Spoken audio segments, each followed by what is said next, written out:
પરમ પૂજ્ય સંત શિરોમણી ભક્તભૂષણ શ્રી શામજી બાપુની આજે 42મી પુણ્યતિથિ મહોત્સવ નિમિત્તે આજે જૂનાગઢના દાતાર રોડ ઉપર આવેલ શ્રી ગુર્જર ક્ષત્રિય કડિયાર સમાજની વાડીએથી આજે પૂજ્ય શામજી બાપુની એક શોભાયાત્રા કાઢવામાં આવેલ હોય, જે મધુરમ વિસ્તારમાં આવેલ શ્યામધામમાં પૂર્ણ થશે। આ શોભાયાત્રામાં જૂનાગઢના શ્રી દિનેશભાઈ કાચા, શ્રી કાળુભાઈ ચોટલિયા, શ્રી હરિભાઈ મોરવાડિયા, અમુભાઈ ટાંગ, ડોક્ટર પિયુષભાઈ ડાંગ તેમજ લવજીભાઈ સાપરા સાથે રહેલ હોય। ત્યારે આગળ ચાલતા કામદાર સોસાયટીના નાકા પાસે રબારી સમાજના આગેવાન એવા અશ્વિનભાઈ ભારાઈ તેમજ હીરાભાઈ સાથે રબારી સમાજના બધા આગેવાનોએ આ શોભાયાત્રાને આવકારીને પૂજ્ય શામજી બાપુને ફૂલનો હાર પહેરાવીને પગે લાગીને આશીર્વાદ લીધેલ હતા।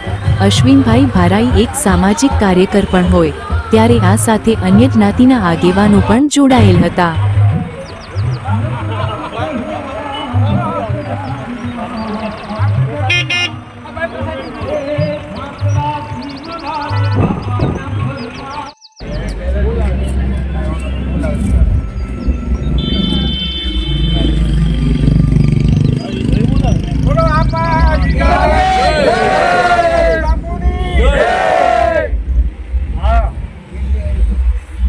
દર્શિત મિત્રો, હેલો ગુજરાત ન્યૂઝ નેટવર્કમાં બધાને નમસ્તે। ચાલો મિત્રો, ફરી મળીએ।